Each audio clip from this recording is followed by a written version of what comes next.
All Oh, right, episode 1, play action, man. My name is Tyriece Simon, my name is Sergio Marquez. and we're talking NFL Week 1. Sergio, we are Yeah, finally here. After all the pilot episodes, after all the trial and errors, we are finally at our illustrious first show, play action. How you feeling, man? excited, man. Very excited to talk about week one. It was a crazy week, to be honest with you. It was Yes, it was. a lot of unexpected happened and a lot of fun happened. Let me ask you this. So, what game to you in Week 1 stood out to you? The Jets game, actually, the Jets or the Browns game. Really? Yeah, Mm. just because for both teams, I didn't expect that to happen. Mm. In the Jets sense, you're up 16-0 going 16-3 going into the fourth. 16-0 most of the game, and you lose. And then the Browns, all the hype that they had behind them, everyone since the minute they got Odell, since the minute they got Kareem Hunt, all of them was like, oh, they're a Super Bowl team. First game out, they get blown out by a team, the Titans. You don't really expect to see them blowing out a lot of teams all year. You know what I mean? Yeah, I agree. I gotta say it's good to have football back on Sundays. I was just sitting down watching the game. Me and you texted back and forth a little bit, and it's good to have football back. Gotta say, Yeah, oh yeah, the real football, the not real not football, not that preseason shit.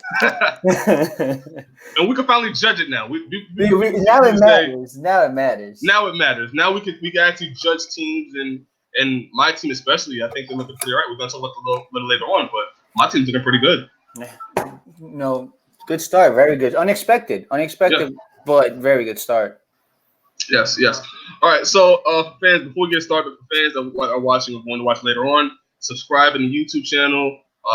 Every Tuesday, me and Sergio will get on here about 6 o'clock, 6:30, and do our lively show. Also, check out my MMA show on Sundays at 4 o'clock.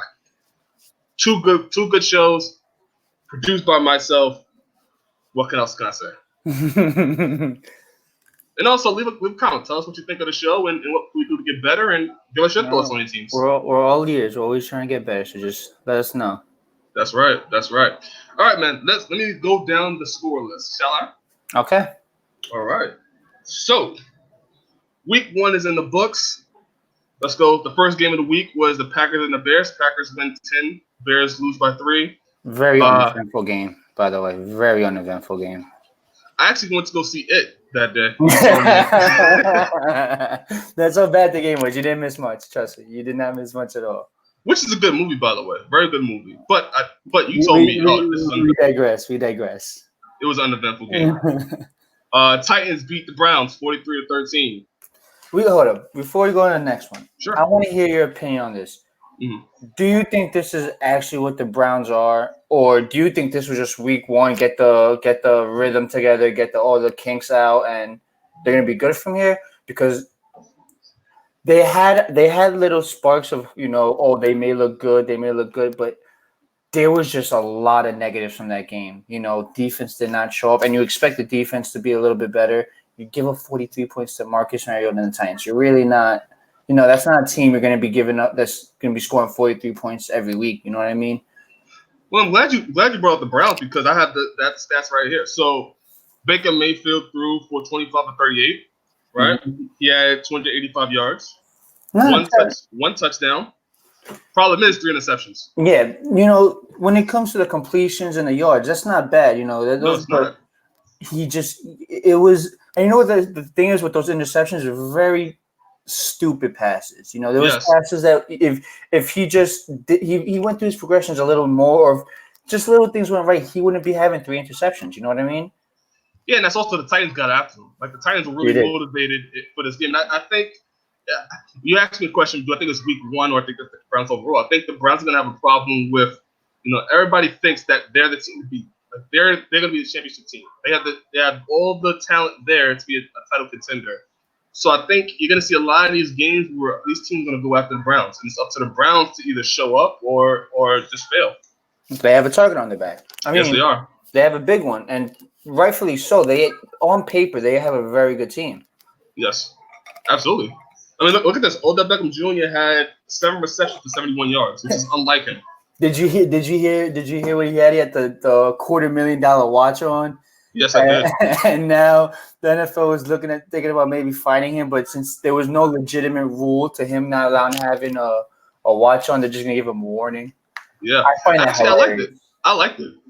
Oh, I had no problem with it at all. It was the funniest thing ever. It was so funny. Like, Absolutely. I mean, imagine you're so rich, you're so set, you could just wear $500,000 watch on your wrist in the middle of a football game with 300-pound linebackers tackling you into the ground, like you don't give a shit. Listen, after every tackle, I'm looking at my watch, making sure. I don't even wear the watch on, man. That's never touching my wrist if I had that.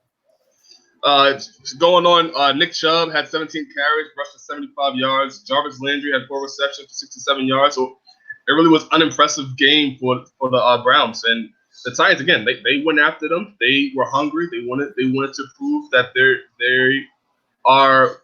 I think somebody said, I didn't get the player's name, but somebody said they are what we think they are. Yes. No, yeah. Yeah. I know who you're talking about. I think it was Delaney Walker, I think it was. I believe so. I think it was him. Yeah, he was in front of his locker room. I remember that. Yeah. And, yeah. Do you think Kareem Hunt would have changed it? Because he's back in 6 weeks. Or week 6, week 7, I think he's back. Do you think it would have been different? Don't get me wrong. I like Chubb. No. I think Nick Chubb is a very good running back. Mm-hmm. Do you think Kareem Hunt would make a difference in this sense? Like you said, because they're going to get the best from every team. Like you said, do you think if they add Kareem Hunt, mind you, adding him, yes, is going to make a difference, anything. But do you think it makes a big enough difference where they start pulling away from teams and they start showing themselves as a title contender? No, because a lot of those interceptions, like you said, were dumb passes. Were just things like, that Baker Mayfield was doing that kind of hurt the team a little bit, and really didn't protect the quarterback a lot. Oh yeah, that O-line played very bad. They just let them go rush shot to the quarterback. Yeah, so I mean, there's only so much of talent you can have on your team. You're not protecting your quarterback, and your quarterback's throwing passes that he shouldn't be throwing. Absolutely. So I think Kareem Hunt is going to add to that team. He's going to do well, and he's going to help them. At the same time, though, the offensive line and Baker Mayfield as well. I mean, so you can't blame all of it on the offensive line, but it was their fault a little bit. But yeah, Baker Mayfield has to do a better job passing the ball, making smart decisions. I expected a lot more from that defense as well. I didn't expect that defense to give up 43 points. But I mean, when you're there, they were on the field a lot. So towards the end, they were just exhausted. I believe the Titans scored 21 points in the fourth quarter. Yeah. So I mean, that tells you a lot. Tells you the whole story right there. Yeah. But and Malcolm Butler played good. I think Marcus Mariota did very well. Yes, he looked nice. Derrick Henry had 19 carries for 84 yards. He had a big run too. 2 touchdowns. He had a big one too. Yeah. So I mean, I think you give credit to the Titans for winning this game. Obviously the Browns they shoot themselves in the foot a little bit, but I think the Titans really went after them and they proved their point. I completely agree. So let's go down the card even more. So Ravens beat the Dolphins 59-10. What's your thoughts on that? A quick one on that. Listen, it's the Dolphins. I understand they suck. They're arguably not even arguably, they are the worst team in football right now, and it's not close at all. I mean, half the team after that game actually be traded because they didn't want nothing to do with that organization. What's your thoughts on that? I understand, man. That organization is run like a shit show. It's always for the last 5-6 years. It's been the joke of football, basically. You go to Miami, you're guaranteed to win. It's a bad place to play, basically. But I don't want to really take nothing away from Lamar Jackson. The guy played. No, absolutely. For all the shit talking that people give him, I wasn't the biggest fan either. I mean, I wasn't to the extent that he should convert to a running back. He's just a running back type of player. But I did think that he had to show a lot off with his arm this year if he ever wants to continue being a quarterback, and he did. Like last Sunday, he showed off that he could play. And let me tell you this, man, that kid Hollywood Brown, he's going to be trouble. He's going to be trouble. Absolutely. I think the Ravens are maybe that dark horse team that you don't think about. That they could surprise you in the postseason. I agree. I completely agree. And that defense is good. That's not a shitty defense at all. No, not at all. That Not at defense all. can play. But speaking of the Dolphins, getting rid of Lermy Tinsel, that was what hurt a lot of people. They talked about even wanting to revolt, which came of nothing. The Dolphins remind me of the Raiders last season a lot. In what sense? In what sense of Gruden gets rid of Khalil Mack, and you see people upset about on the team and don't really have faith in Gruden and whatnot. That's almost the same thing with Dolphins for me. I think the Dolphins are a situation where they have to run it out a little bit. Like this season is going to be a rebuild season, no matter what. No matter what, it was never going to be competing. And I think you're going to see who the real players are on that team, who really wants to play for the long haul for the Dolphins. Okay. Right now, everybody is frustrated and upset with this loss, especially losing 59-10 in the first game, and getting rid of players that you have high respect for on the team. But I think after this game and on, we're gonna really highlight who wants to be a Dolphin and who not. I completely agree. To be honest with you, I think this is the season you're gonna see. You're gonna see a lot of players on the Dolphins that you never heard of either step up, Yes. or you're just gonna see a completely brand new team by the start of next year. Yes, absolutely. It's basically one or the other. Yeah, and if they're lucky, and if they actually ride it out, and they I think it's more of a bonding season than anything for them. We don't have playoff aspirations for them at this point in time. I think they have to kind of get rid of who they have. They had Fitzpatrick as their quarterback, right? I think it was Fitzpatrick. Okay. I think they have to literally just go all in with Rosen now. I think they can't try to have another guy start. You guys see what you have with Rosen, see if he's your quarterback of the future, or are you going to be drafting one coming the next draft? Because most likely they're going to have the 1 or 2 pick. Yes. So they're going to go either for Tua Tagovailoa, Alabama, or most likely Trevor Lawrence or Justin Herbert out of Oregon and Clemson. Right. So they got to see either they're going to stick with Rosen or they're going after one of those guys. Realistically, I wouldn't be surprised if they go after one of those guys and just completely say screw Rosen, which I don't agree with because I think he could be a very good quarterback. And he also got rid of Kenny Stills. I'm just thinking about it now. They got rid of Kenny Stills as well. So and he played well too with the Saints. Yeah, there's that too. So again, I think it's going to be a rebuilding team.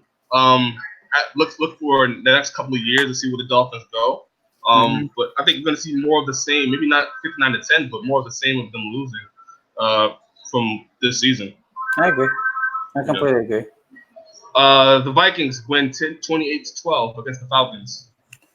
Bad showing by the Falcons. Yes, absolutely. That was an insult. Like, the Falcons are a team that, when you look at it on paper, they're supposed to be competing for division titles. They're supposed to be competing for playoff spots. They have Matty Ice, one of the better quarterbacks in the league. They have Julio Jones, arguably the best wide receiver in football, in Julio Jones. They have a nice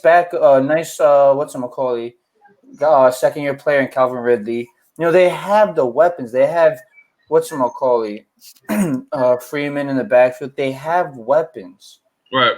That defense looks like it's a bunch of Pop Warner guys playing against the NFL. That defense is atrocious. Honestly, no, I agree, man. It's really depressing because I do like Matty Ice. I like Julio. I want them to do good. Then you they're gonna put up 25 points. Well, yeah, their defense are gonna give up 45, so it really doesn't matter what the hell they do. Right. It sucks. But also the Vikings are pretty good. They did a damn good job. The Vikings are a good team. Don't get me wrong. I'm not Kirk Cousins is going to be a good quarterback. Avi Diggs is nasty. Thielen's nasty. These guys are good play.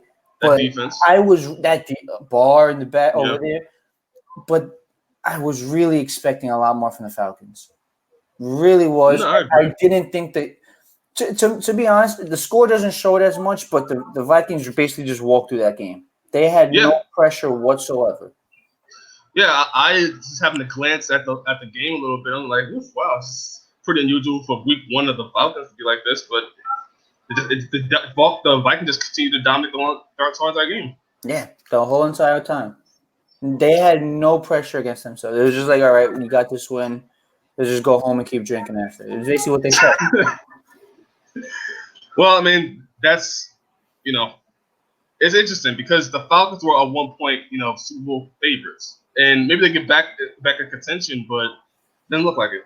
No, we got what 16, 15 weeks left. Yeah, it's 1 week, but it's a very not a good start. It doesn't look good for them if they continue to play at this level. Not at all. All right, man. So the Bills beat the Jets 17-16. Oh man, what's your thoughts on that, man? I have some thoughts. Listen, congrats to the Bills. I'll give it to them. They stuck to it. That second half, they played very well. They got rid of completely all the interceptions and fumbles that they had in the first half. Right. But this was more a Jets loss than a Bills win. I agree. The Jets really had this game easily in the fourth quarter. They lose C.J. Mosley, and it literally looks like this team is a completely different team. And it made no sense. But besides the defense, besides the kicker, yes, the kicker sucked. Yes, the kicker couldn't hit freaking the broadside of a barn. This guy was just bad. But the thing what people don't talk about is how bad that offense was in the second half. Yeah. That offense was atrocious. They couldn't move the ball at all. And me and you had this discussion in our previous episode, our pilot episodes. You were talking about the quarterback for the Jets is going to be this breakout star. Didn't show it. I was wrong so far. I'm wrong. He didn't play bad. He played good in the first half. He made some nice throws. Right. But wasn't game. It didn't sound like he was a game-winning quarterback to me. It's the first game. No, it's the first game, but it was just a really bad. It's a bad loss. It's a very bad loss. They should have been 0-1. They were up 16-3. And it's the NFL. You're not going to win games scoring 16 points. Okay? Yeah. You gotta keep your foot on the pedal, and you got to keep scoring points. And it seems like they got to 16 points and just stalled out. And it was like, we don't know what to do now. I'll say this. Le'Veon Bell looked pretty good for coming back for his first game in a long time. That's one of the few highlights of that team. Game, he played very well. He looked like he didn't miss a step. No, not at all. That guy is shifty as hell. Not at all. And also, you got to give credit to the Bills' defense. Their offense is questionable, but the Bills' defense, it's pretty legit. Yeah. Everybody, they do it to everybody. They're the number one pass defense. It's not close right now. They were on Sam Darnold's ass almost every play. He was not comfortable at all. Right. So the Bills pretty much, that defense does it to everybody. It just depends on who's playing against them who actually work around it. Yeah, exactly. And if their offense could somewhat keep up. Yes. Moving on. Eagles beat the Washington 32-27. I will not say Redskins on this part. Well, I just said it. I'm not going to say Redskins anymore after this. Oh man, it's a football team name. People got to stop. Listen, we got to change it. I mean, you got to change it. Can we agree on that? At this point, it doesn't matter to me. I mean, Sergio. I'm gonna tell you why. Listen, it's probably not the most politically correct words. Definitely not. No. But honestly, it's been a football team name for 60 years. If it bothers you, really, come on. Well, I just say Washington at this point. And to me, it doesn't matter. I don't give a shit. I know who you're talking about. You say Washington football team, I know who you're talking about. It doesn't matter. It literally doesn't matter to me. But they were up 20-0, and they gave it up to the Eagles because that's another game that first half the Eagles were bad. Right. Second half the Eagles just really turned it up, which is I expected them to because I do expect them to compete for at least the NFC Championship spot. I wouldn't be surprised if they're in the talks for that. Well, I think they have somebody in their division that's going to give them a little problems that we're going to talk about later on. They actually gave your team problems. We're going to talk about that also. Giving my team problems isn't that hard to do. But I thought the Washington had the game in the bag, and then the Eagles just crept up on them. And did the Washington surprise you at all? Yes, they came out good, and that's what surprised me. Yeah, I didn't think Washington was going to be that dominant over the Eagles for a large portion of the game until again they just let the foot off the gas, and Eagles came up and crept on them. But yeah, they definitely that's what surprised you me. expect from them. You don't expect that team to, they were up 20-0, but to sit there and say, oh, they're gonna just run away with this game, I didn't think so.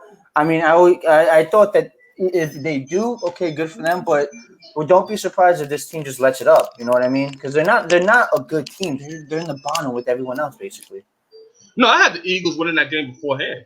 No, Before the game even started. I'm saying when the Redskins had the 20-0 score or whatever, did you expect them to just run away with the game? Because I didn't. It was looking bleak for the Eagles, I have to say. But would you have been surprised? I thought they were going to score. Would you have been surprised if the Eagles came back? Because the Washington's not a good team. No, but not a good team. I would have thought that Washington would have did a better job in holding on to the lead. Okay. It seemed like as the game progressed, they just burst through the seams. Yeah, I agree. I completely agree. So, but Eagles win. They have a win in the division. Your team does not. The Rams. This is gonna be a recurring thing all the time. Yeah, okay? I know. I really. You gotta get used to it. This is week 1. You got a couple more weeks to go, buddy. You're killing me here, man. You're really killing me here. All right. The Rams beat the Panthers 30-27. Anything noteworthy talking about this game? Yeah, one person and one person only. Christian McCaffrey. Yeah. That boy could play the game of football. Top 5 running back in the league? Yes, and yeah, absolutely. You tell me, I can't think of 5 running backs I'd pick over him, honestly. What's your top 5? Gurley, Saquon, Zeke, McCaffrey, and now that Le'Veon is back, is he top 5? That's what I'm thinking because he did look good, man. And I don't expect him to just stop and be one game and then he just looks like shit the next couple games. No, I expect him to continue this. And I do expect him by the end of this year, Le'Veon's back in that top 5 conversation, maybe in the top 3, depending on how the season goes. Kamara. Is he in that top 5? Kamara will probably be 5 for me. Yeah. Kamara will probably be 5. 5 is interchanging. If you were to say Bell is 5, Kamara, I would not disagree with either of them, to be completely honest with you. Yeah, I think that's the same thing for me. I think, but I still have Kamara over Bell just because of the fact that 1, Kamara is more active, obviously, and then 2, Kamara can also receive the ball as well, and he does pretty damn good at that as well. Listen, it's the top 5. I think the top 3 are locked in, even top 4, because I really don't see the McCaffrey coming off that at all. It's that number 5 spot that it's like those rotating doors that every year or every couple games it just switches and switches depending on who's playing well at the moment. Is never going to be a solid just 5, the best 5. There's always going to be someone creeping into it that can make an argument for it. You know what I mean? Yeah, I agree. But as of right now, Kamara has to be number 5. Yeah, I agree. I think if Le'Veon Bell has a great season, we can start having more of a debate about it. But I think as of right now, Kamara is number 5. I agree. I completely agree. All right. Chiefs beat Jaguars 40-26. Man, I had this as my game to watch in our pilot episodes. It did not disappoint. What did you think about Mahomes? Do you think he's not going to repeat what he did last year, but no, not at all. He's off to a great start. And listen, he's really off to a great start. Who knows if he doesn't repeat what he did last season? He looked pretty good this season. This first game. What did he throw? 370 yards, 3 touchdowns, and he got hurt halfway through the game. So he threw 25 of 33. Had 378 yards and 3 touchdowns. And he was injured half. To start the game, he threw a touchdown with Sammy Watkins. Sammy Watkins went off too. Sammy Watkins, if we could say who was the player of the week in NFL, I would have to put Sammy Watkins in that conversation. He looked rejuvenated. He looked pretty damn good. Mahomes and Watkins connected a bunch of times. Sammy Watkins is going to do well for that team. Yeah, I think so too. And especially now, I didn't hear the report. I don't know what's up with Tyreek Hill. I don't know if he came back because I didn't get to watch the full game. But is he injured or is he? What's the deal with them? So Tyreek Hill has a shoulder injury. So now Samuel Watkins is basically probably the most important player on that team now. Yeah. because he gives them that deep threat now that they had with Tyreek, and it would have been better if they had Tyreek and Sammy Watkins. But I mean, I still wouldn't sleep on Sammy and Travis Kelce at all. You got LaShawn McCoy there as well. Yeah, that's another good pickup too for them. They look good. They look very good. That team. They look like they didn't miss a step. Unfortunately, with Nick Foles getting injured, it kind of really took out the air of the game. I thought it would have been a lot closer game. See, I disagree. I thought Nick Foles, getting hurt. Obviously, I had my pick of who was a dark horse in the AFC with the Jaguars, who could probably get a wild card spot. Now with Nick Foles out of the equation, make it a little bit harder. They're talking about he may be back week 11, possibly, but at that point, who knows? Yeah, but exactly. At that point, you don't know where they could be at. Right, but I thought the game was good overall. They were back and forth at each other. They constantly had to pull them apart. The aggression was there. The entertainment was there.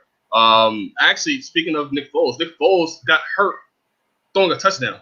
He threw a touchdown. He took a touchdown to DJ Chark. Did I say that right? And broke his arm.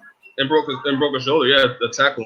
But he completed that touchdown, which was absolutely phenomenal. I'll tell you this much. If they want to compete for a wild card spot, Leonard Fournette really needs to step up his game. Yeah, I thought so too. I thought Leonard Fournette would have had a bigger presence in this game, and credit to the Chiefs, they shut him down for the most part. Yeah, I agree. I completely agree. Even close to a fumble. Mm-hmm. Yeah, what do you have? 65 yards, something like that. I know he had under 100. I definitely know he had maybe even under 80. I think it was like 60 yards, 65 yards. 66. You can't do that. How many touches did he have? Do you know? He had one. He had one touch the whole game? No, sorry. He had 13 carries and one reception. 13 carries, 60. You gotta which is unlike what you would think for Leonard Fournette. Yeah, I agree. I completely agree with that. And then, as you said, Patrick Mahomes, he gets hurt in the first half. You don't think what's going to happen to him. Everybody's in gas because you think, oh my God, he's really hurt. He's going to not be in the game anymore. Comes back in the game, still performed pretty well. My only thing with the Chiefs, you got to protect the quarterback anymore. You got to protect the quarterback. Yeah, but yes, and yeah, I agree you do. But I think you get a little more leeway with a player like Patrick Mahomes, who's easily escaped the pocket and still make a dime throw or even just break off a run. You know what I mean? Mind you, I do agree you do have to take care of the pocket better. You got to protect the quarterback a lot more. Yeah. But you do get a little leeway with a player like him. Well, no, even when he got hurt. Another quarterback came into the game. He goes back in after the play. And they're still having a hard time not letting players get to the quarterback. Even after the throws. Yeah, it's just. I mean, I feel like that's what they're thinking about. Like, look at it like this: if you have a player like Cam Newton, like Patrick Mahomes, like Deshaun Watson, who if the pocket collapses, they could easily slip out, make something big either with their legs or either with their arms. You know what I mean? So I feel like the O-line, not to say they're slacking. I don't want to say that because I know they're not.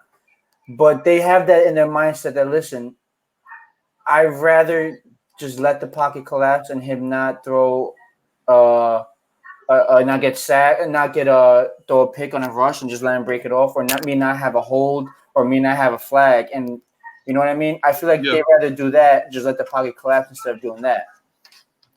No, I agree. I think obviously Patrick Mahomes is a dual threat. He can run outside the pocket. He can also stay in the pocket as well. So you got to worry about that. And the offensive line, you got to protect them a little bit more.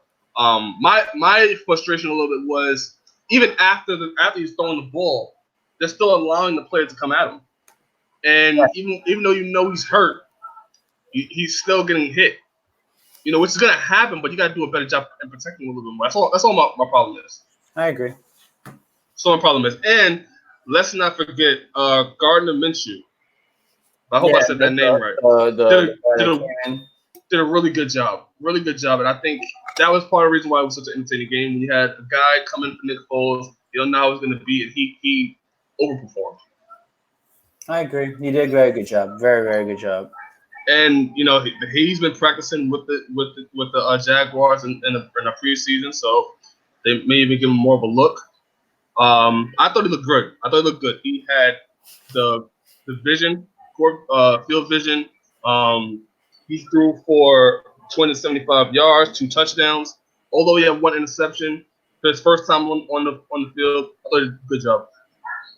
Listen, it was a 275. I mean, Yeah. you can't really ask too much from a guy first time on the field, like you said. You can't really ask that much about it, and he still stepped up. He still put out numbers. What do you have? 2 touchdowns, 1 interception. You said. Yes, I did. That's not bad, honestly. No. Not at all. You can't get mad at that. I think he went 8 for 8 in his first. Yeah. It his was like first 8 drop. for 8, 105 yards and a touchdown. It was like great start. Yeah. So, hopefully we get to see more of this guy. I thought he did a pretty good job. Nick Foles is going to be out for a while, so go what you have. Yeah, I completely agree. Moving on, the Chargers beat the Colts 30-24. That was a good game. Very good game. That was one of the better games that Sunday. Really? I really liked that game. It went to overtime. It was for me one of the better games. Obviously, I think the best game was the Cardinals. Who the hell did they play? Lions. The Lions. We're going to talk about that. I thought that was the best game of the week, but the Chargers Colts was a very good game. I think honestly the Colts showed that they can still compete. Hold on, keep talking. I'm gonna put this light on a little bit. I think the Colts really showed that they can still compete. That even without Andrew Luck, that they're a team that you're not just gonna roll over and they're not gonna just die. The Chargers are a good team. They're gonna be a team that's gonna be competing for the AFC Championship. They're not gonna be some team that's gonna just hang around and just when playoff comes they die out. They're a very good team, and I think the Colts really sat there and was like, "Listen, we're a team that's gonna compete for our division, and when we get to the playoffs, we'll see what happens." Jacoby Brissett threw for 190 yards. He didn't have a phenomenal day. He didn't have a great day, but I mean, you're not expecting him to go out there and throw 400 yards and 5 touchdowns. You know what I mean? That's not what you expect to get from Jacoby Brissett. Let me ask you this: we're going to talk about we'll talk about this game next. But do you think the Colts could sneak into that and win a division?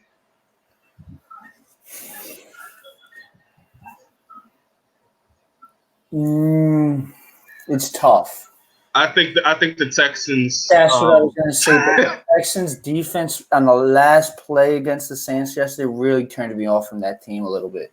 Yeah. Because they just gave up that game, and I don't know if they're going to keep doing that. Again, that was just a really bad – mind you, it was a bad drive, so I'm not going to hold them against it. They played good all game. Right. The Colts, on the other hand, overall are a good team. They're not a team that you look at and you're like, oh, we're going to blow them out. You got to play hard to beat them. You got to play tough to beat them. Right. I do think that the Texans will most likely win that division. They're the favorite to me to win that division. I think that they should be the favorite. But for me to sit there and say, oh, I can't see the Colts win the division, I'll be lying to you. I would not be surprised if it comes down to week 16, week 17 of the season, and winner of this game determines the division. I would not be surprised at all. Honestly, I gotta say, I'm gonna go with Jaguars being the second behind the Texans to win the division. Really? Yeah. So you're trusting a first-year quarterback, played his first game Sunday to lead the Jaguars over. Mind you, it's just Jacoby Brissett, but he has NFL experience. He's been in the league for a little bit. He knows what it takes to win the game. You think that the Jaguars would get over the Colts? You know what? Here's the thing about the quarterback situation for the Jaguars. We don't know what they're going to do, right? So as we say right now, the rookie quarterback, he is he rookie at this point? I don't think so. Honestly. Yeah, I think this is his first year. I'm pretty sure this is his first year. Give me one second. Sure, go ahead. But even though he played for Nick Foles out of this game, we don't know if he's going to be a long-term quarterback for this team. Who knows? Who knows going to step in? Who are they going to trade for? So but looking at that offense and especially looking at that defense the Jaguars had, it would not surprise me if the Jaguars are the second behind the Texans. And if here's the thing about the Texans. So let's go about this game a little bit. So the Saints beat the Texans 30-28. Great game, phenomenal game. And as you said, the Texans look really, really good. However, my thing about the Texans was they got to Deshaun Watson a lot. He was a lot. Collapsed a lot. I completely agree. Especially when they traded for Tinsel, and it looked like they didn't do a good enough job. But I'll tell you this much: as that pocket collapsed, that showed Deshaun Watson has the potential to be a top 5 quarterback. Oh no, absolutely. He made some throws and he made some decisions either to go for a run or whatever it may be. And some of those throws he made, I was sitting there like that throw from his own end zone, and Hopkins mossed him. I was like, wow, that was a phenomenal catch too. Yeah. He made some throws where he just stepped up in the pocket, threw a bullet, and I was like, wow, this guy could really play the game. And you know what? I thought the Texans had him. I thought the Texans had him. I told you, the defense gave up on that last drive. 32 seconds left, and they let Drew Brees march down about 55 yards to get into field goal range. How do you do that? Yeah, I mean, but also at the same time, Drew Brees probably the best in the fourth quarter, but game about to end. Need a quick drive down the field. My man Eli Manning, man. Listen, Drew, but in order to be good, you have to be successful. So if you're not successful, Eli has the most fourth quarter comebacks in league history. Just saying.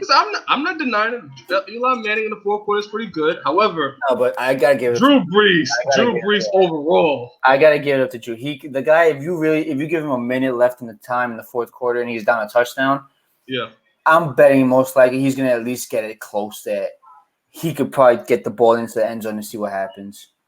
No, absolutely. And I my thing with the Texans, again, they got to protect the quarterback a lot more. Honestly, Deshaun Watson had a great game, phenomenal game.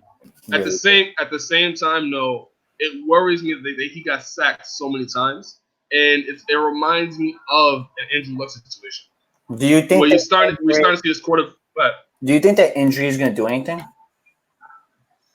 To Deshaun, we don't know. I mean, it's week 1. However, it's not good. It reminds me of Andrew Luck, and obviously he retired recently, but that's what's on my mind. But when you look at how good this quarterback is, and you see the offensive line collapse from the defense, it worries me a lot because he's a good player.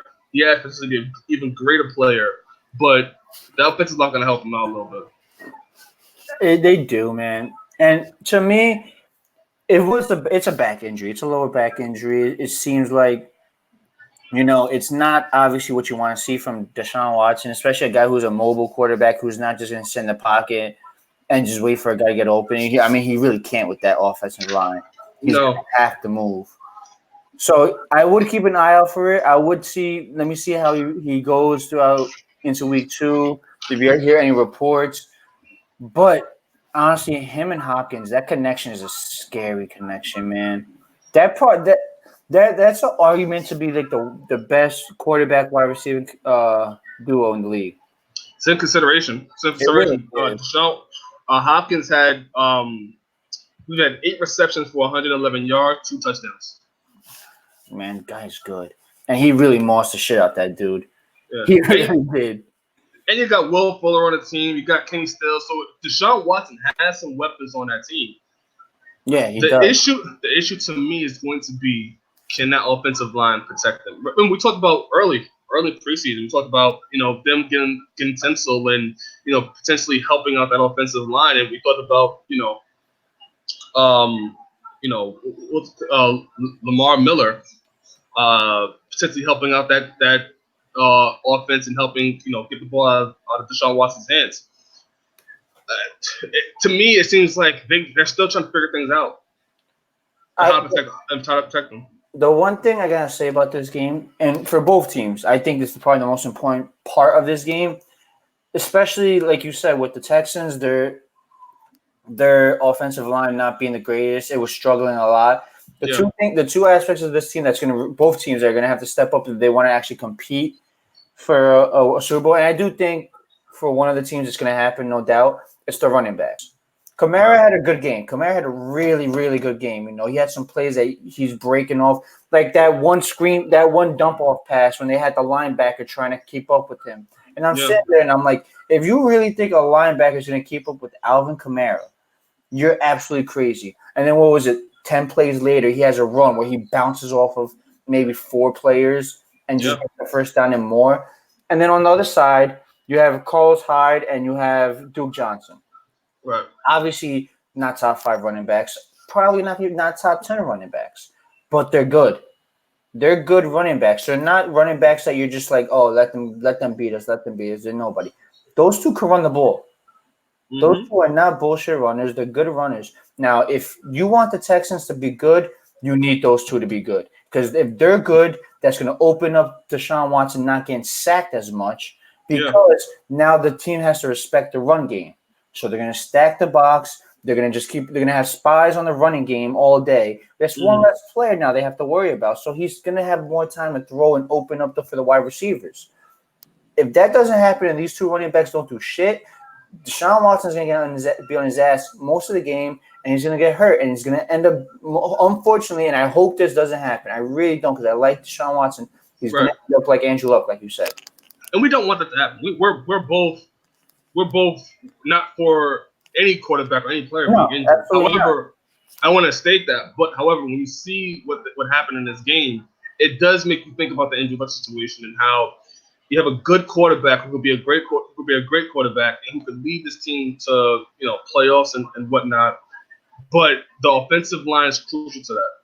Yeah, absolutely. It's the most important position for the Texans. If they actually want to do good and actually make a run for the Super Bowl, that offensive line needs to step up. And for them to do that, to take at least some load off the offensive line, get that running game going. And if that running game is going good, Deshaun Watson's going to have all day to sit there and start throwing dimes to Hopkins, to Stills, to Fuller. Like, he's going to have people to throw to. That's not the problem. It's just does he have the time to do it? I agree with everything you said. All right. The Seahawks win 21-20 against the Bengals. Not going to lie, I didn't get to watch that game as much. No, I didn't. I didn't either. But looking at the stats, Andy Dalton kind of did go off, not gonna lie. But then he had no running game. Look at these things. Yeah. And to be honest with you, is either team really a team where you're just going to be sitting there like, oh, I'm really expecting? Like the Seahawks, the Clowney trade, phenomenal trade. They did need some help on that defense. Right. They got rid of everyone. That Legion of Boom shit is gone. There's no one there that's really you're sitting there besides maybe Cam Chancellor, who sits there and is like, oh yeah, he's good. But other than that, who do they have? Now, go on. No, I was gonna say I expect the same thing. I don't think we're gonna see both these teams as Super Bowl contenders. However, I have more hope for the Seahawks than the Bengals. I can say that. I think that's because of Russell Wilson. Yes. As much as I don't like the guy, I'm not a big fan of Russell Wilson. I got to give up to the guy. Could play football. He knows how to win. He's proven to me at least. Listen, I think he's a little overrated. I'll be the first one to admit that he's a little overrated in my eyes. Won a Super Bowl.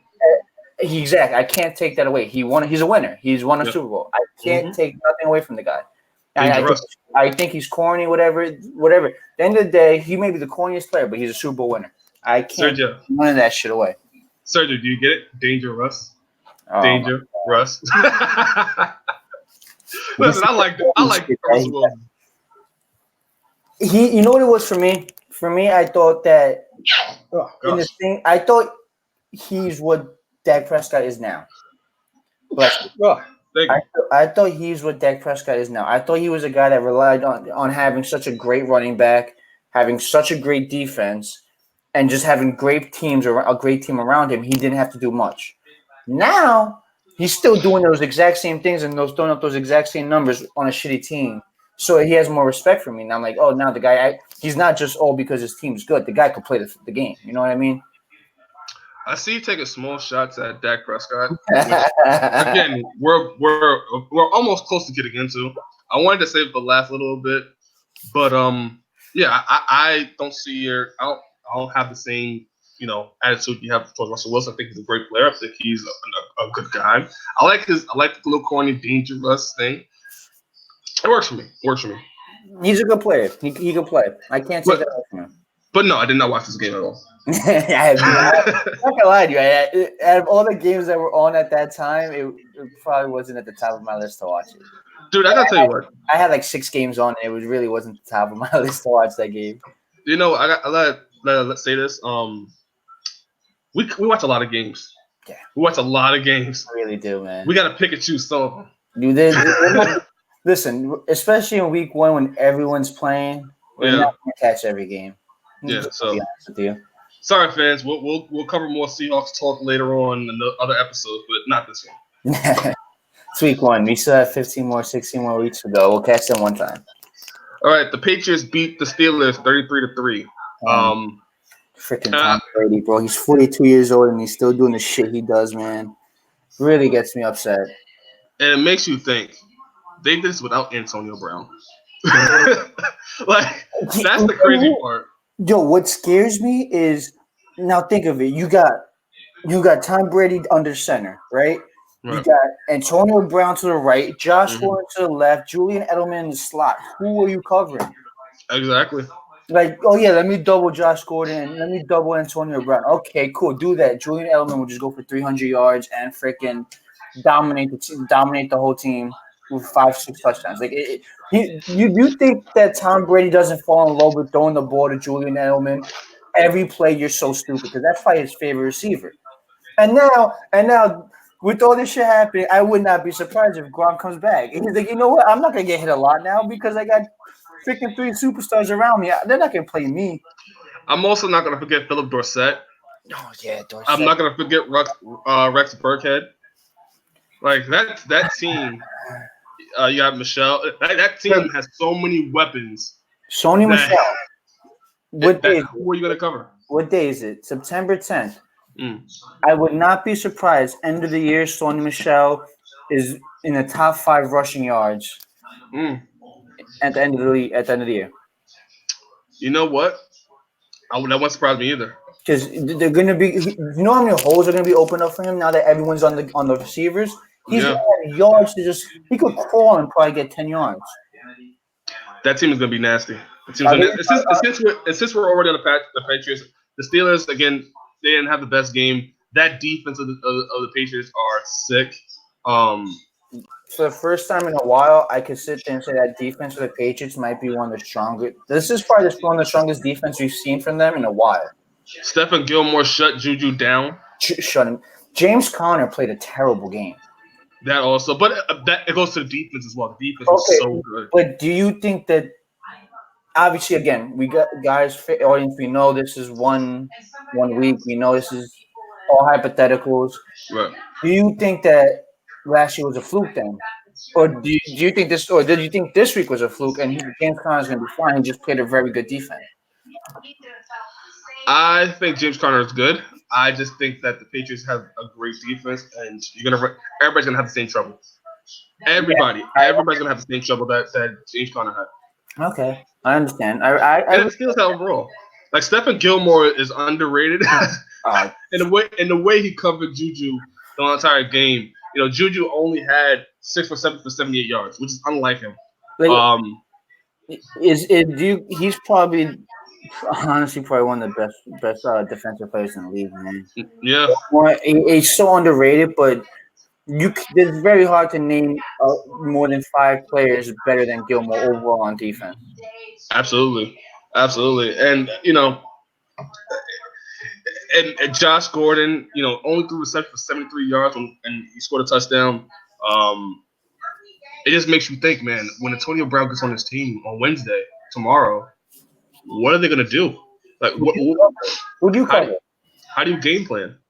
Who would you? I mean, you're leaving someone open. Yeah, someone's gonna be open. So they're to me, they're a lock for the Super Bowl now. At this point, if they get Antonio Brown right, they're such a lock for a Super Bowl. And I think they are. Since we're on here, let's talk about it now. So, what are your thoughts on the whole Raiders and Patriots debacle? I think it was planned, not specifically to go to the Patriots, but I do feel like the minute he got to the Raiders and saw what they were about, and I don't think he agreed with it. It didn't go with what he wanted personally. Yes. I think from there on he probably did talk to his agent, and him and his agent probably did come up with some shit where he's like, listen, I gotta get out of here. Because let's be honest, the guy left what $30 million on the table because he didn't play one game. Mm-hmm. So if this was really about money, he would have played that one game and he would have left. He would have caused all the drama and left. So obviously, I do think that this was something that he got there. He saw the way they were running the team. He saw the way the direction the team was going. He didn't like it, and he was like, "I got to get somewhere where I want to be." This was maybe somewhere he wanted to be, and then saw how it was, and just was like, "This is not what I want to do." I agree, and we talked about it off air. Just how it all came together, and now that he's with the Patriots, it makes a little bit more sense in terms of how everything worked out. And I hate the people that sit there and they're like, "Oh, he's a snake. He's this. He's that." We don't know the whole story. Okay, we don't. We only know what they put out. We don't know. For all we know, listen. Yeah. He did. He did call the president or Jim Mayock. He called him a cracker. Obviously that's not cool. You can't say shit like that. You really can't. But I'm not trying to justify what he did because what he did was wrong. But we don't know the whole story. We don't know. What we know is that he didn't show up to practices. He didn't yet. We know they didn't show up to meetings. We know he has a history of doing it. And the Raiders took a risk on Antonio Brown because they thought in a different situation that it may work out for him. And speaking of which, we don't know if it's going to work for the Patriots at all. No, yeah, right. But the Raiders took a chance and failed. And what they got in return was Antonio Brown being what people think of Antonio Brown to be: a selfish, egotistical player. A prima donna wide receiver. It's really all it is. Right. So, but I think the Raiders got the raw end of this as a Raider fan. Would you have say he stayed on your team, right? He didn't. Mm-hmm. All the drama still though. Would you have been okay if? Because I was talking to my friends about this one. I think it was on Saturday or Sunday when we were watching the college football or NFL. I forget which one. And I asked them, I was like, "You signed Antonio Brown, and all the drama, all the shit you're gonna get with him, all the bad publicity, good publicity, whatever the hell you want to call it. Right. But at the end of the year, you look at his stats, and he gave you close to 100 catches, 1,700 yards, 10 touchdowns. Are you disappointed? Right. Would you have been able to deal with that drama if that's what you're getting in return? I think that's what. See, it's interesting you say that because we're going to talk about it a little bit later on with the Raiders, but I think this is the best thing that could happen to the Raiders overall. The attitude that they showed against the Broncos showed me that they're together in this, and they want to show that it's not just Antonio Brown. So that being said, I would have loved Antonio Brown to be on the team as a fan. I think that having him on the team would have been great. I think that we gave up a lot for Antonio Brown, and for us to not have Antonio Brown and good draft picks, yeah, it stings a little bit. Okay, so but if he gave you those numbers, you would have been okay with the drama? No, because at the same time, at what point do we do it for the team? Like the team also has to be okay. Like and that's why I think that this Antonio Brown thing is good for the team because it fortified them a little bit more and made them more togetherness and bond. And now everybody's now doubting them and they doubted them going into the season. And now with Antonio Brown, they're doubting even more. And they showed against the Broncos that no, we're still a good team. I think with Antonio Brown being on the team, even with the numbers that you're saying, I think it would have caused more problems like it did, with Steelers a little bit, where now you're getting people talking about Mike Tomlin and how he's not a good coach and how he can't control his team. Same thing would have happened with John Gruden. Which to that point, is there an apology for Mike Tomlin for how now we know who Antonio Brown is? You really have to, because there was what was that whole argument that Tomlin should be fired? He's terrible. It's trying to prove that it wasn't Tomlin. But on the other hand, I mean, how many wide receivers out there that could give you those type of numbers? I mean, the guy is special. I understand where you're coming from. You want your team together. You want them to be a unit. You know, you don't want them separated, half the locker room on one side, half the locker room on the other side, because you're not gonna get anything done. But looking at the flip side, to play a little devil's advocate, how many wide receivers do you know are at the caliber of Antonio Brown? Here's my thing on that, right? So, a wise man once told me, when you talk about football and Antonio Brown situation, how much do you sacrifice for talent? How much are you willing to sacrifice for talent? Obviously, Antonio Brown has the talent, and he is a great wide receiver, probably one of the best wide receivers that we've seen in a very, very long time, right? But how much are you willing to sacrifice for talent? Are you willing to sacrifice your locker room chemistry? Are you willing to sacrifice your reputation? Are you willing to sacrifice, the team, willing to rally around and be united? How much are you willing to sacrifice? No, you're absolutely right. Are you willing to let your GM get I would say embarrassed? Are you willing to have your wide receiver come in and not show up to practice or whatnot? Like, how much are you willing to sacrifice for talent?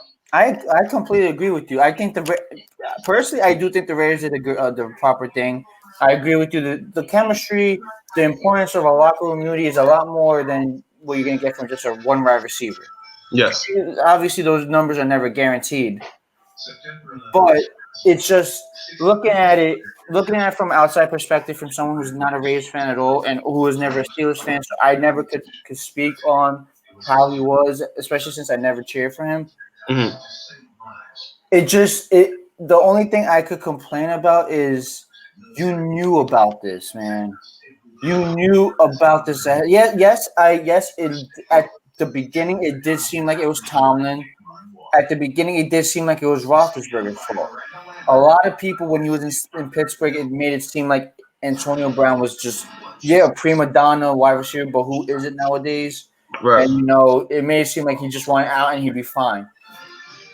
But you had to have a little insight on it, thinking it may have been him too.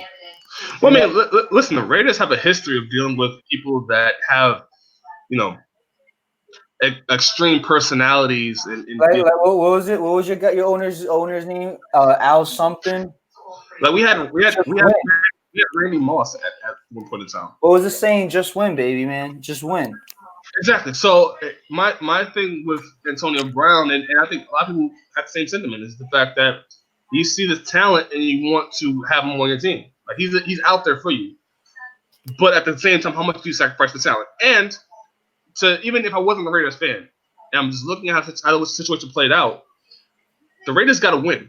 They beat the Broncos. The Patriots, they beat the Steelers. Do you really need Antonio Brown on either team? No. They proved that they could win without him. Both teams could win without him. I agree. So with Antonio Brown going to the Patriots, they don't need him. They're winning without him. They were a Super Bowl contender without him. They're probably a Super Bowl contender without him as well. But they have him on the team. So I think it sends a message to him that, listen, you're on this team, but we don't need you.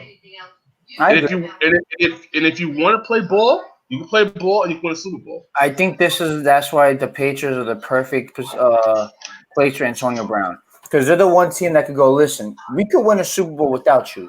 Correct. You could get the fuck off this team, and it doesn't matter to us. We're going to still be competing. Right. Now, that's where he's going to come in, and this is the right thing's going to happen. He's going to come to the team, and this is probably the first team, because obviously the Steelers, but they were never the favorite to win a Super Bowl. Mm-hmm. He's probably on a Super Bowl favorite team where he could sit there and look back and goes, they do not need me. So if I want to play, I got to get my shit together and stop with this bullshit. And I think that's what's going to happen if he really wants to play football. You know what this reminds me? I'm just thinking about it now, and I watch I watch ESPN every morning, right? Usually get up and before I watch First Take a little bit, and I forgot who said it. I want to say it's Mike Greenberg or whatever. Um, but it said that Antonio Brown reminds him of Dennis Rodman, the Great. Dennis Rodman situation, and that Dennis Rodman had the same issue, almost the same type of situation where he leaves Detroit. You know, people say he's out of control and wild and stuff like that, and then he goes to play with Michael Jordan and Phil Jackson.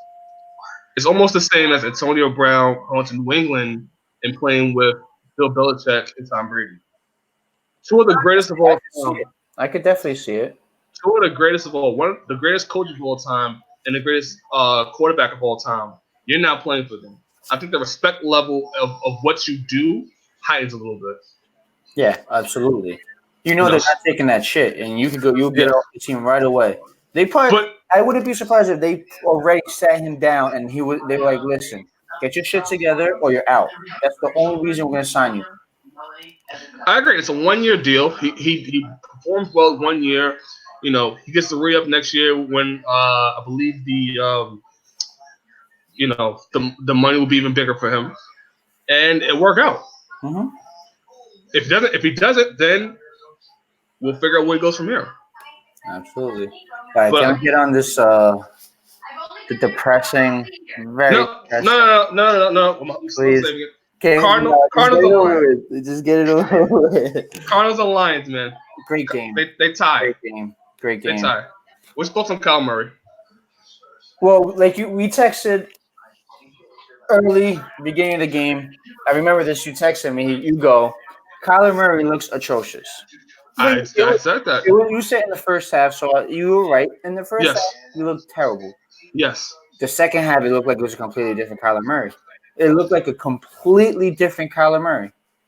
Now, is that because the Lions lost that game to them, or Kyle Murray stole that game? I think it's a little bit of both. Okay. I think the Lions definitely should have won. I think the Lions definitely. This was the same thing as the Jets, where this was their game to lose. Yep. But you can't take away the fact that Kyler Murray did make some throws that really, people did know him coming out of college. He had a good arm. He knew how to play quarterback. But always the question was, could he play at the NFL level? I think, not to say it shut them up completely, but it did say to them, like, oh, listen, I can make some of these NFL throws. He could read some of these NFL defenses because he did start. He had 18 points in the fourth quarter. He tore apart that Lions defense in the fourth quarter. Yeah, it's definitely a tale of two halves, right? I texted you in the first half, like, I'm watching this Lions and Cardinals game from the beginning, and the first half, Kyle Murray looks horrible. Looks horrible. The offense they're running looks horrible. He's throwing, bad passes that shouldn't be thrown. He's throwing over people's heads. He's throwing it too far out. I was saying he looks atrocious. The second half was completely different. My thing is, though, I put some of that on the Lions. I think there's more the Lions lost that game than the Cardinals actually coming back and tying the game. I agree because I think overall the Lions are a better team. I think the Lions Yes. are a team that could compete in the playoffs. Yes. They're a sleeper team. They're a team that not many people are going to pick them. But when they get to the playoffs, they're going to start seeing that the Lions can compete with the majority of the teams in the league. Mm-hmm. So I do agree with you in that sense that it was probably a little bit more Lions being lackadaisical, playing with the lead and not realizing that they need to keep scoring points. Right. But I don't want to take away from the fact that Kyler Murray still threw for 300 yards. Mind you, he had 50-something attempts. Mm-hmm. So you take 50-something throws, I expect you to break 300 yards. But first game started as a rookie, and he led his team from behind to tie the game. You got to give him some props for it. You got to give him some kind of, you congrats. You did something well. You improved throughout. You were able to improve middle of the game. You were able to work on what you did wrong in the first half and change it up in the second half. No, I agree. I think Kyle Murray did a good second half. However, I do believe that the Lions lost that game not because of Kyle Murray and the Cardinals and the job they did, but the Lions. I mean, in the fourth quarter, they called a timeout at like 2:47 left in the game, Made one no sense. third down, and they Made no could have just let the sense. clock run out. I was baffled when that happened. I was like, "What are they doing?" It absolutely made no sense to me why they would call with so much time left. You're at that point. If you just let the clock run out, you're probably winning the game. Yeah, Why call a timeout? yeah. I was dumbfounded by it, and then Kyle Murray did his thing, and I think it saved the optic of Kyle Murray a little bit. If the Lions would have came in there and did what they did and not called a timeout and just let the clock expire, get the first down or whatever, take a knee or whatever, and run the game out, I think I have a different perspective of Kyle Murray. Because the Lions lost that game for themselves with the dumb decision to call a timeout, it let Kyle Murray, go with that drive and tie the game up, and then go to overtime and tie the game up again. And that's why we have this optic of Kyle Murray now. But I think if Kyle Murray would have lost that game, we would have a different story. Yeah, I agree. I don't want to say a different story in the sense. I think people would still be like, "Listen, it's his first game. He's a rookie, whatever." But it would start that conversation that maybe he's not able to make these throws. Maybe he's not able to read the defense like he did. Because we could both agree going from, and I would assume everyone who knows about football could agree. Going from college football and reading those defenses to Mm-hmm. NFL defense is literally not even close. It's Well, really not. well, I'm still skeptical. I'm still skeptical about Kyle Murray and Kyle Kingsbury. Yes, you should be, but if they lost, it would have started. It would have been a lot more. Yes. It would have been where you're looking at Kyler Murray and you're like, after that game, especially if it ended how it should have ended, and with the Yeah. Lions basically blowing them out, Yeah. you would have looked at Kyler Murray and you would be like, he might be just one of those college football quarterbacks. Those running gun quarterbacks that just are good with their feet and can throw a little bit. But I agree. he did. This tie kind of made it seem like, all right, maybe he's actually making a step in the right direction. Maybe he's learning how to read these defenses. He's learning how to make these pro passes. He's learning how to either to tuck it and run or actually just throw it away. It kind of dulls that conversation that he doesn't know what he's doing right now. I agree. I agree. Who's the next team, my man? Who's the next team we're gonna cover? Please tell me it's my team. I just want to get this anger out of me. You know what? I like to end my shows on a good note, so we'll go with your team. I want to end my show on a good note. So, no, wait. Actually, we have the 49ers and Buccaneers. The 49ers beat the Buccaneers 31-17. Jimmy G. I did not watch this game. I watched a little bit. Jimmy G did not look impressive. He did not look impressive at all. Jimmy Garoppolo, he started off, 5-0 with the Patriots. Everyone's talking so great. I was too. I loved Jimmy G.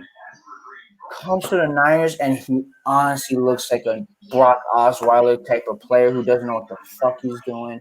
You're going to have a couple good games, stretch together 3-4 good games, and then it doesn't amount to nothing. That's what it's turning out to me where he might be. Because he doesn't really know what he's doing out there.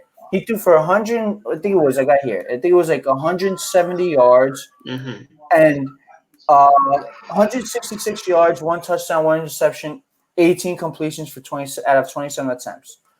What's there shows you that he was supposed to be Tom Brady's successor? Again, it goes back to showing how good is Bill Belichick. You're absolutely right.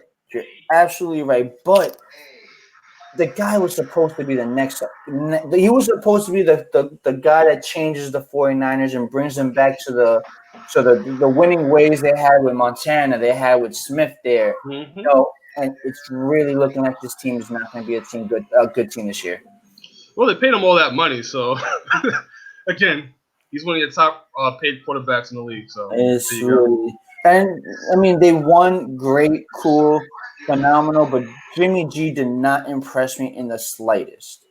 That he was the type of quarterback that he didn't win you the game, but he didn't lose you the game at that point. And if the Niners want to compete, they need more from Jimmy G. They need a guy that they traded for, that they expected to elevate this team to one of those elite teams that always can consistently be competing there. I agree. All right, man. You waited long enough. I suffered long enough. I see it boiling over. I see you wanting to get this out for the last I really do, man. 2 days. All right. The Cowboys beat the Giants 35-17. Oh my God, it was tough to watch. Sir, I'm going to take a step back. I'm going to let you vent. The floor is yours. First of all, I'm going to tell this straight up. And, the last couple of weeks before this game started, I was thinking to myself, maybe we should really just throw in Daniel Jones, blow the season up. We're not going to compete this year. It's obvious.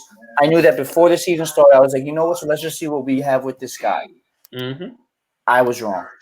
Eli Manning can still freaking play. Our offense played very well on Sunday. And if anyone tells you difference, they didn't watch the game. They played well. Our defense is so freaking bad, bro. Our defense is honestly terrible.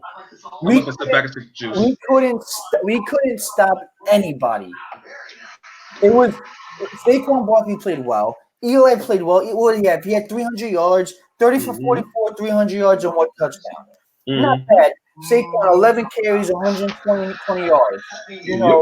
And Ingram, 11 receptions, 116 yards. And you know what surprised me even more? Our offensive line, phenomenal. Our offensive line was able to stop the Dallas Cowboys pass rush a lot. Eli had a lot of time to throw.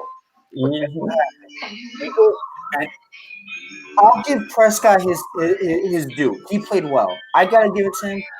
But you're playing the defense we put up there was just really bad. So many missed tackles, so many times that it was just blown coverages where Dak Prescott had a wide open receiver. We let Jason Witten literally just came out of retirement. I think he literally just came out of retirement because he saw that they're playing the Giants for week 1. And he saw how bad he was. He goes, I could pad my stats up. And he put them, touchdown, man. Let's see what Jason Witten had.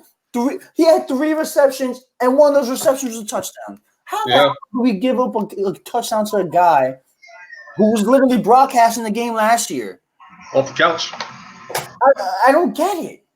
I really don't get how this defense just couldn't stop them. You also had Amari Cooper going for 6 receptions, 106 yards, 1 touchdown. Go on, continue. Oh my God, we gave up 400 yards to Dak Prescott. That should be an embarrassment alone. And then we're gonna sit there and we're gonna be like, the one thing that they touted all year long into the season, we had Jabril Peppers, we had Alec Ogletree, Janoris Jenkins. We had names on our defense, and they were telling us every week, our defense is looking good. Our defense is looking good. That's going to be the strength of our team. They were telling us that from the beginning. If we want to be good, we have to make sure our offensive line plays well. Make sure our offense plays well. We lost Odell Beckham. We got to see how he does. We're like, okay, cool. Let's worry about our offense. Not knowing our defense couldn't stop our freaking high school team. That's how depressing it is. And now we lost a wide receiver to concussion. I just want to add also that Dak Prescott has no interceptions. I'm not surprised. Go on. I would have been an improvement to our defense. I haven't played a sport in 3 years. I would have been an improvement to our defense. Honestly, you're telling me right now we couldn't put pressure on Dak Prescott one time, make him uncomfortable. Maybe he'll throw an interception. You never know. But guess what? Dak Prescott, he put a lawn chair out there. He hiked the ball from his chair, and he just waited for someone to come get him out the chair, make him move. Not one person came to do that. So we traded for Jabril Peppers. He was supposed to be this fantastic safety that we got that was supposed to really lock us down back there. He got made fun of. We got Janoris Jenkins and Alec Ogletree supposed to be Janoris Jenkins is supposed to be our lockdown cornerback. Alec Ogletree is supposed to be one of our better linemen, our better linebackers. Mm-hmm. That's what we put out there. That's who we're paying. Jesus Christ! Listen, Pat Shurmur needs to honestly sit down there and fire the whole defensive coordinator, the whole defensive staff. Go to the local high school and bring them on, and we might have a better chance. Honestly, it's like, what's going on out there? I don't get it. Nobody does. But it's the Giants. You don't have to get it. They just suck. Listen, if this is the defense we're putting out there, I'm going to Vegas tomorrow, and I'm putting money down. We're going 0-16. Because if this is the defense we're putting out there every week, I don't expect to win a game. Now, I'm not going to let you beat yourself up too much, right? So, Evan Ingram had 11 receptions on 116 yards, 1 touchdown, right? That's promising. Daniel Jones made an appearance. He showed up for a bit, and I think he fumbled the ball or whatever. 17 yards. But it's all good. It's all good. There's hope there. Listen, I'm trying to. Offensively, there's hope. I agree. But yeah. Listen, great. We're gonna put up 30 points a game. Cool. Well, our defense is gonna give up 103 points a game every fucking game, and I'm like, well, I was planning to go to the Jets-Giants game this year. That's what I was planning to go to. I was excited. Are you ready to see two bad teams go against each other? I was going more because it's Jets-Giants. You go. Oh wait, I'm sorry. You thought the Giants were gonna get a win against the Jets, so sorry. So I thought it was gonna be a good game. I thought it was not even that. I didn't even care if we won the game at that. I know. Listen, I'm all in tank mode. Mm-hmm. Give me the losses because I want the number 1 pick. I don't care if I want the best pick we could possibly get because I know what's the point of us winning. Realistically, what are we doing to ourselves? If we win, great. We're not competing with the top teams. We're not competing with the average teams. We are a below average team. So why not? Let's blow this season up. Get a nice pick. Get somebody that's going to be good. No, we're going to freaking win. We're going to win these bullshit games, and we're going to end up literally with the 7th pick, 8th pick, and it's going to be some bum that we don't want, and we're going to be stuck up here again because we don't know what the hell we're doing. There is no plan. Gettleman has no plan right now. What's the plan here? I don't know. I have no idea. I thought the plan was you get Saquon Barkley, get rid of Odell. Matter of fact, let me ask you this: how do you feel about Odell Beckham Jr. not being on the team anymore? At first, when we did the trade, I didn't like it. I was all in for keeping Odell because I thought that if we're going to get a quarterback, because this was before the draft, so I thought if we're going to get a quarterback, a young quarterback, it couldn't hurt to have a dynamic wide receiver at his disposal. I was all for that. We traded him. We get the draft picks. We get Jabril Peppers. As time went on, I was like, you know what? It happens. Whatever. We have Saquon still. Let's build around him. Let's build the offensive line. Obviously, we're stuck with Daniel Jones now. He looked good in preseason, but it's also preseason, so I don't put too much stock into that. I want to do it in the regular season.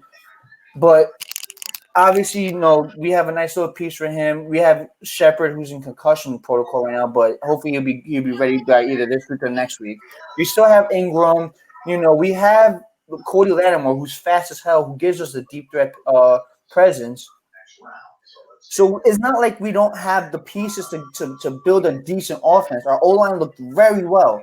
Our O-line played like they should have been playing the last couple years when Eli was still relevant.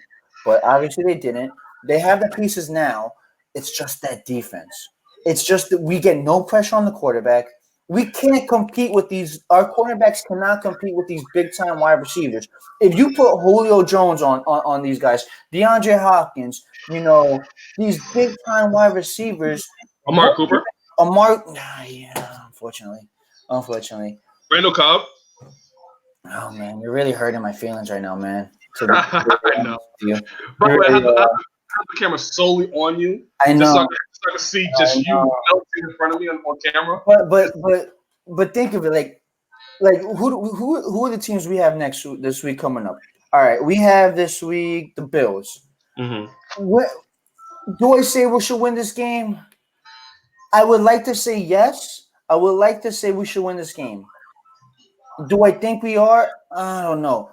Look at in week 3, we have the Buccaneers. They just came off a loss. Am I going to be surprised if Mike Evans comes out and finishes the game with 150 yards? No, because who's going to stop him? Name me a cornerback that could stop him. Name me our safety that could stop him. He's twice the size of all our players, and he's better than all our players. We don't have anyone to stop the big wide receivers, so they're going to abuse us on the pass. What's going to happen? Because they abuse us in the pass, we're going to play deep. Their running back's going to abuse us. So there's literally no stopping this. We have no one to stop the run game. We have no one to stop the pass game. What are we going to do? And then Shermer's going to come out here and be like, yeah, it's a work in progress. We had some bad players. No, we have bad players on our defense.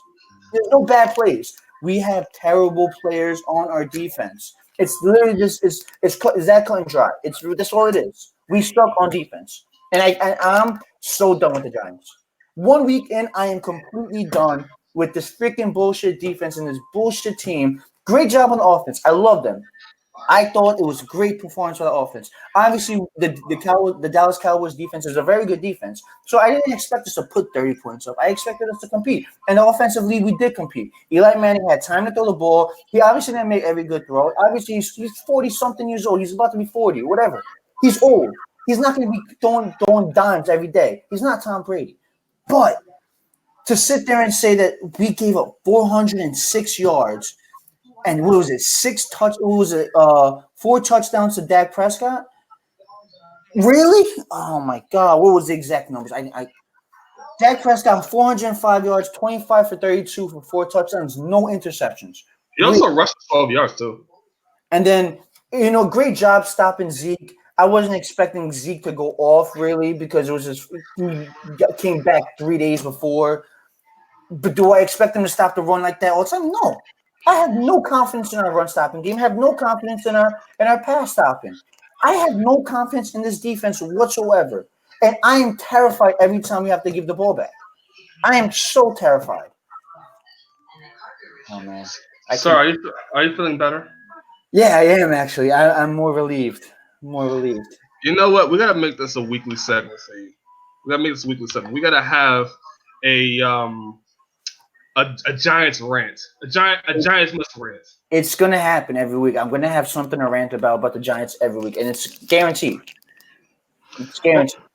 Well, sir, I don't have the same sentiment that you have because my team actually won. The Raiders beat the Broncos. What do we have here? I have it here, right here. 24-16. The Raiders look really damn good. Again, they wanted to prove that Antonio Brown is not defining the team. That they are a good team and that they are who they said they are. And the Raiders did a damn good job. I thought the defense looked great. I thought Derek Carr was good. Before you take off, and I'll give you the platform. You gave me mine, but I do just have to say this. Derek Carr did look good. He did. He looked good, man. He impressed me a lot. And honestly, he looked like the guy that was about to win the MVP. Yes, he did. Derek Carr went 22-26, which is impressive. 259 yards, 1 touchdown. Josh Jacobs showed up and showed out. Had 23 carries, rushing for 85 yards, 2 touchdowns. Terrell Williams had 6 receptions, 105 yards, 1 touchdown. Darren Waller, who I think is going to be a big player for this team, had 7 receptions for 70 yards. Defense, Vontaze Burfict really showed his presence there. Jonathan Abram, he's going to be a physical presence to be felt on that field. I think so. I think people are going to know who he is and will prepare for him every week. So yeah, I think the Raiders did pretty damn good. Right now, Vontaze is a little injured, apparently from San Francisco Chronicles Matt Kawahara. They said that he's questionable for next week. Conley has a neck issue as well.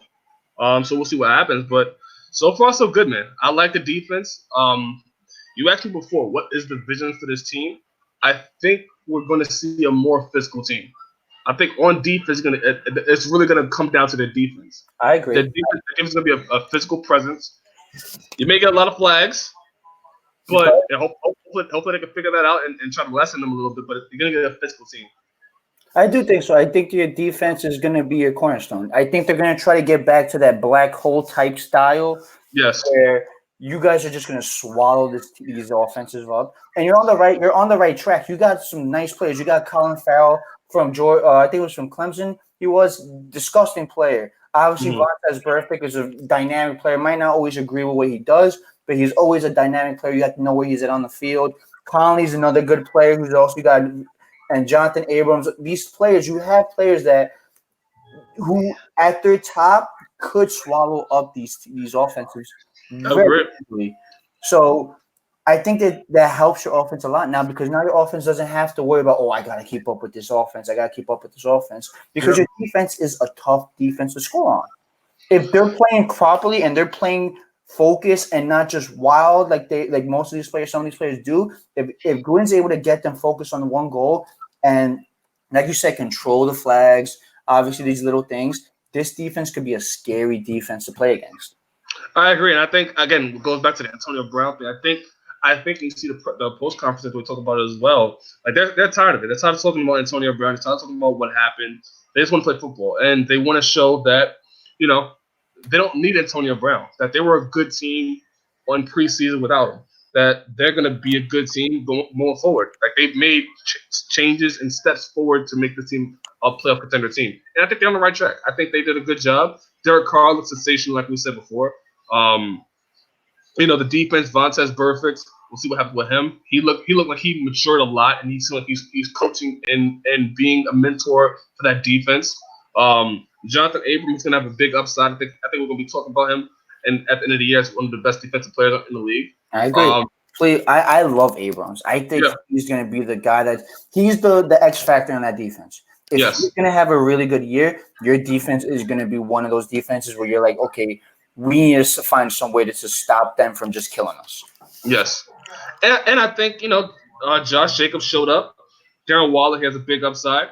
There's some hope with this team. I'm very hopeful about it. Unlike you with the Giants, I'm very hopeful with what I got. And they beat the Broncos. The Broncos are a good defensive team, led by Joe Flacco, who's supposed to be, the stronghold for this offense. They pretty much did a good job covering the defense. Covering the offense, sorry. I agree. I completely agree. So, yeah, there's not pretty much to say about that. I mean, Joe Flacco was 21 for 31, had 268 yards, 1 touchdown. Emmanuel Sanders had 5 receptions for 86 yards, 1 touchdown.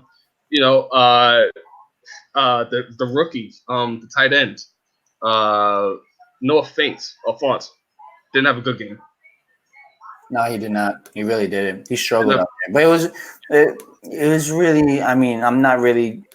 It's week 1. Yeah, it's week exactly. 1. But didn't have a good showing. Again, the Raiders pretty much handled the Broncos throughout the whole entire game. And I can't wait to see more. You and me both, man. Week 2 is gonna be fun. All right. Speaking of week 2, please tell me the games for week 2.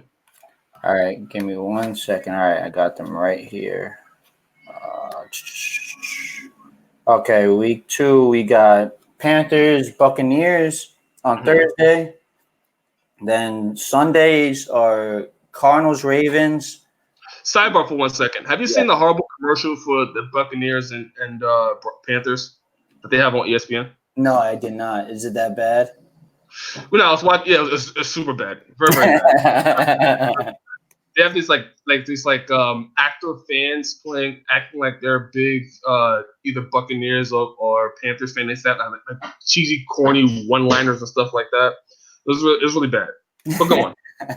All right. Chargers, Lions, Colts, Titans. Okay. Jaguars, Texans. Interesting. Niners, Bengals. Okay. Cowboys, Skins. Okay. Vikings, Packers. That's a good game. Yeah, that's probably going to be one of the better games. Yeah. Seahawks, Steelers. Giants, Bills. Patriots, Dolphins. These next 2 games, I think, are probably going to be the best games of the whole day. Yeah, so far, I'm just hearing the names that you listed off, and I just first hearing it doesn't sound like a really good couple of games so far. These 2 games, I think, are probably the best games of the whole week. Well, yeah, the Chiefs, Raiders, and the Saints, Rams. Yeah. Those 2 save the week. Those two seem because the other games doesn't sound as good. Those two games got me excited. I am excited for the Monday night game as well, but let me get to the last two Sunday night games. Mm-hmm. The Bears and Broncos and the Eagles and Falcons. And then Monday is Browns Jets, which I think is going to be a very good game. I would say this. We're going to do our pick of the week games to look out for. I think the game I want to say to look out for is the Dolphins Patriots. Just because that's our first that if you could bring Antonio Brown to a team against anybody, the Dolphins are the perfect team to bring him back against. Because now it's almost like get to see, how they stack up against an average team at this point in time, like we said before and early on, and they get to work out the offense a little bit. So I think you get the first instance of how they play together. My game to watch, probably, I'm stuck between two. Obviously, I don't want to say Saints Rams because obviously everyone's going to say that that's obviously America's game of the week, basically. It's either the Chargers Lions because I want to see how the Lions respond to such a collapse, and I want to see the Chargers continue to improve. And because I do think the Chargers will be competing for the AFC title, or the Vikings Pats. I agree. I think when you said Vikings Pats, it's like, ooh, that's a good game. The Vikings and the Packers are a really good game. Those are two games I'm going to be really keeping an eye out for. One more. The Bears are playing who? The Bears are playing the Broncos. You know what? That's a game I want to look out for too because I want to see how the Packers defense gave Matt Trubisky some problems. I want to see how the Broncos do. I agree. I think that the Trubisky just really kind of played terrible, man. It wasn't even. He's not even kind of. He just played bad. Right. So just think about Von Miller and that defense. I want to see how they do against that. So yeah, that's my game. My game of the week is Dolphins, Patriots, and Broncos, Bears. All right. So remember those two. My two are Lions and Lions, Chargers, Vikings, Packers. Who do you think wins it? Obviously, you think the Patriots wins the Dolphins. Who do you think wins the Bears and Broncos? The Patriots win by 60. Broncos, Bears. You know what? I'm gonna go with the Broncos. Okay, so you got Patriots and the Broncos. I'll take Chargers and Vikings, and see which one who gets to what right. That sounds good. Sounds good. All right, man. This is the first episode. Not bad. Not bad for a first show. Fun. I got my energy, my negative energy out. It was a good time. Yeah, we gotta make it a segment. We have to make it a segment. I'm gonna save your team for last, specifically just put the camera just on you. Hopefully we'll get some other Giants fans on this. If you're watching this and you want to participate in the show, leave me a message, a DM me on Twitter at Tide_3500, we'll see if we get you on the show. You're more than welcome to have guests here and hear your opinion too. Just let us know. Send us a comment. Even let Tyreece know. You can let me know.